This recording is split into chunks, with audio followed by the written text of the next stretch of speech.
నమస్కారం, నేను మీ శ్రావణ్. సో మనం ఈరోజు స్టాక్ మార్కెట్ గురించి ఒక విషయం మాట్లాడబోతున్నాం. అసలు కొత్తగా నేను ఒక న్యూ బిగినర్ అనుకుందాం. ఇప్పుడు నేను స్టాక్ మార్కెట్లోకి రావాలనుకుంటున్నా, మనీ ఎర్న్ చేద్దాం అనుకుంటున్నా. అసలు నేను ఇప్పుడు స్టాక్ మార్కెట్లోకి వస్తే మంచిదా కాదా, అంటే నా ఇన్కమ్ ఎంత ఉండాలి, ఒకవేళ నాకు అప్పులు ఉంటే అప్పులు ఎంత ఉంటే రావచ్చు, ఎందుకంటే ఎక్కువ ఉంటే రావాలా వద్దా. సో అసలు మనీ ఎర్న్ చేయడానికి నా క్యాపిటల్కి ఎలా సంబంధం ఉంటుంది, నా దగ్గర ఇంత క్యాపిటల్ ఉంది, నేను లాంగ్ టర్మ్ చేయాలా, షార్ట్ టర్మ్ చేయాలా, ఇవన్నీ మనం అయితే ఈ వీడియోలో డిస్కస్ చేద్దాం. ముందుగా స్టాక్ మార్కెట్లోకి అంటే ఈక్విటీకే రండి. ఎవరైనా వచ్చేవాళ్ళుంటే don't go to futures and options, ఎందుకంటే అవి మనము గెస్ చేసినప్పుడు ఎలా జరగవు, మన జీవితమే మనం గెస్ చేసినట్టు జరగదు. సో అవి కూడా మనం గెస్ చేసినట్టు ఎంత ఎనాలిటిక్ చేసినా మనం మార్కెట్, ఎందుకంటే కొంతమందికి ఇట్ ఈస్ హెల్ప్ఫుల్, అంటే వాళ్ళు ఎర్న్ చేసుకున్న వాళ్ళు ఉంటారు, అదంతా ఉంటుంది. కానీ 95 పీపుల్ అయితే దాంట్లో లాస్ మేకింగ్ అనేది జరుగుతుంది. So don't go to future and options, only equity కానీ, అండ్ ఇంకా లాంగ్ టర్మ్ అండ్ ఈక్విటీ ఉంది, ఇంకా మ్యూచువల్ ఫండ్స్ ఉంది, ఇంకా MTF, ఇంకా చాలా వచ్చాయి మనకి స్టాక్ మార్కెట్లో other options. And go for FD కూడా ఆప్షన్ ఉంది. సో ఇవన్నీ ఆప్షన్స్ ఉన్నాయి. సో ఈరోజు మనం మాట్లాడబోయేదంటే అసలు నేను కొత్తగా మార్కెట్లోకి రావాలనుకుంటున్నా. ఎలా రావాలి అంటే నాకు శాలరీ వచ్చేసి 100 రూపీస్ వస్తుంది పర్ మంత్. సో అందులో నా అప్పులు వచ్చేసి 10 రూపాయలు 100 రూపాయలు 10 రూపాయలు నేను అప్పు కట్టాలి. మిగతా 90% నేను బతకడానికి అండ్ నా థింగ్స్ వీటన్నిటికీ యూజ్ చేయాలి. సో ఇలాంటి టైంలో మనం లెస్ దెన్ 10% ఆ 10% కంటే తక్కువ ఉన్నప్పుడు మనం అప్పులు మన ఇన్కమ్ ప్లస్ మన అప్పులు, మన ఇన్కంలో 10% అంటే 100 రూపాయల 10 రూపాయల అప్పు ఉందనుకో, మనం మార్కెట్లో కళ్ళు మూసుకొని రావచ్చు. ఎందుకంటే 90%లో మనం 10% అప్పులు కడుతున్నాం, మిగతా 40% మన ఎక్స్పెన్సెస్ అవన్నీ తీసేసినా కూడా 50%లో మన సేవింగ్స్ ఉంటాయి కాబట్టి, సో మనం ఆ సేవింగ్స్లో నుంచి 25% ఆర్ 30% అనేది మనం మార్కెట్లో ఇన్వెస్ట్ చేసుకొని ఎర్న్ చేసుకోవచ్చు. ఇది అంటే 10% కంటే ఎక్కువ ఉంటే మేము రాకూడదా అంటే రావచ్చు, బట్ మీకు ఫైనాన్షియల్గా ఇబ్బంది అవుతుందండి. అంటే మీకు ఒకవేళ మార్కెట్స్ ఎప్పుడు మనకు అనుకూలంగా ఉండవు, ఎప్పుడు ఏదొస్తో మనం చెప్పలేము. యుద్ధాలు రావచ్చు, ప్లస్ కరోనా మళ్ళీ ఇలాంటి చాలా సిచ్యువేషన్స్ అవి మనం అనుకోకుండా వస్తాయి కదా.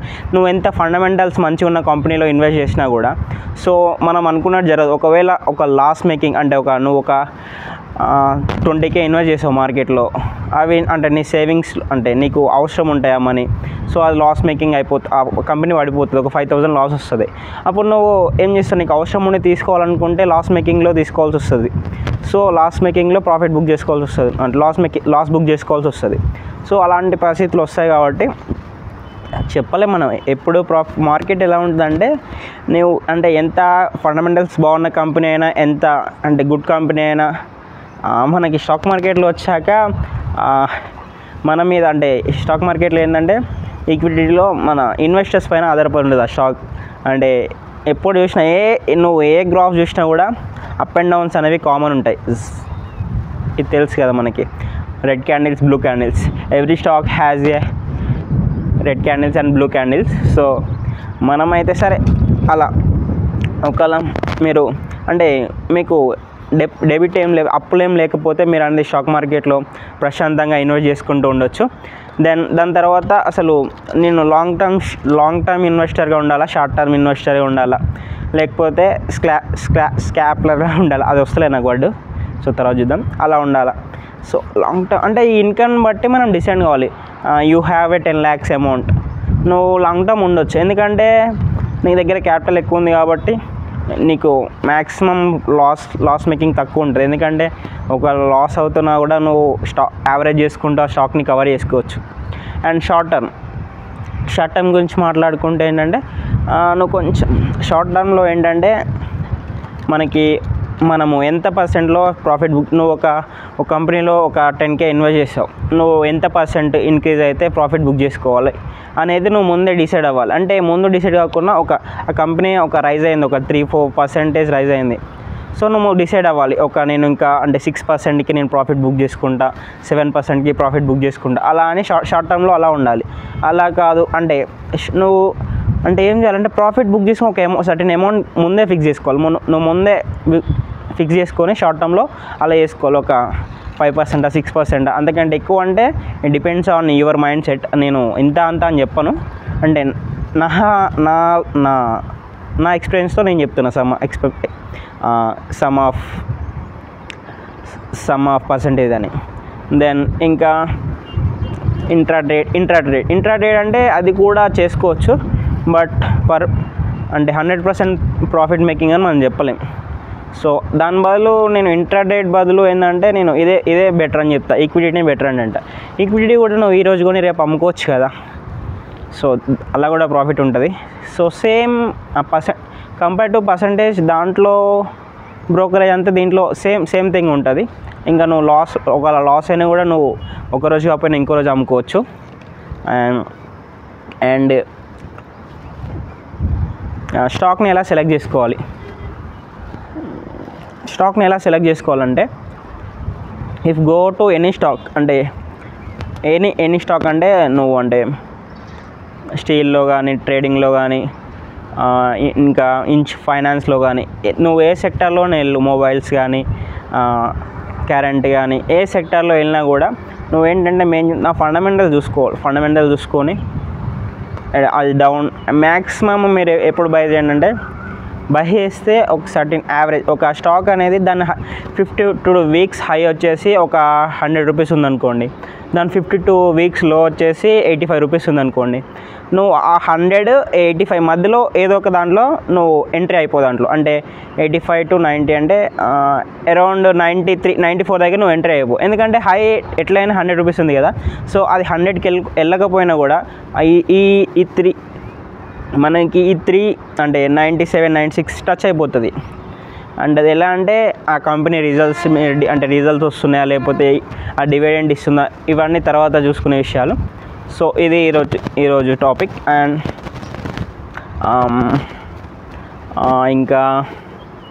ఇంకా ఏమిటంటే దెన్ ఆఫ్టర్ దట్ ఇంకేమన్నంటే అందరూ స్టాక్ మార్కెట్లోకి రండి. ఎందుకంటే ఇది అంటే మనం బయట అంటే కంపేర్ టు స్టాక్ మార్కెట్ బయట ఇంట్రెస్ట్ ఇచ్చి మనం మనీ ఎర్న్ చేసుకోవచ్చు కదా, అంటే ఎక్కువ మనీ వస్తుంది అంటే వస్తుంది, కానీ కొంచెం మనకి ఏమంటే ఇబ్బందులు ఎదురవుతాయి కదా. వాడు టయానికి ఇస్తాడో ఏడో, వాడిని ఊకే ఫాలో అప్ చేయాలి. ఒకవేళ చాలామంది అంటే అప్పులు ఇచ్చి ఇంట్రెస్ట్కి అప్పులు ఇచ్చి చాలామంది లాస్ అయిన వాళ్ళు చాలామందిని చూశాను. ఎందుకంటే తీసుకుంటే ఒక 2-3 మంత్స్ మంచిగా మనీ మనకి ఇస్తున్నట్టు ఇచ్చి తర్వాత ఒకేసారి మనకి మిస్ చేసినాం అనుకో, మనీ అనేది లాస్ అవ్వాల్సి వస్తుంది. సో అలా దీంట్లో బెటర్ ఏంటంటే నువ్వు మనీ ఎప్పుడు కావాలన్నా తీసుకోవచ్చు, సేఫ్ సైడ్ అనమాట మనకి స్టాక్ మార్కెట్.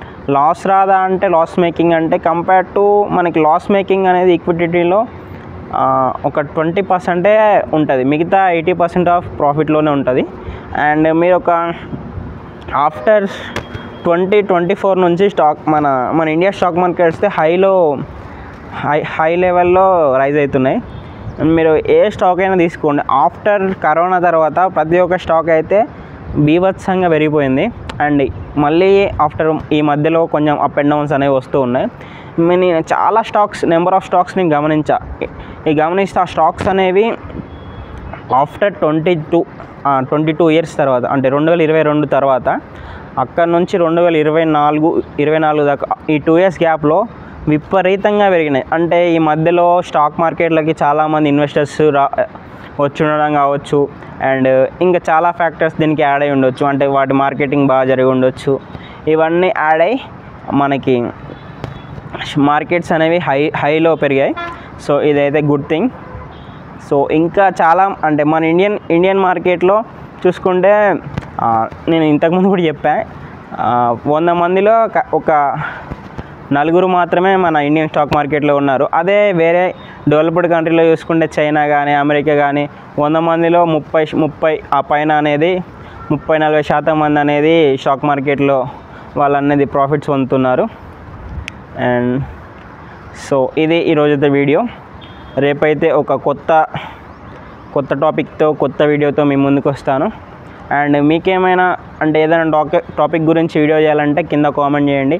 నేను దాని గురించి ఇన్ఫర్మేషన్ తెలుసుకొని వీడియో చేయడానికి ట్రై చేస్తాను. అండ్ మన ఛానల్ని లాస్ట్ వరకు చూడడానికి ట్రై చేయండి, ఎందుకంటే మానిటైజేషన్కి దగ్గరలో ఉంది. మన ఇంకా వీలైతే ఇన్ఫర్మేషన్ మీకు నచ్చింది అనిపిస్తే షేర్ చేయండి and like, subscribe. See you soon and stay on Shravan TV.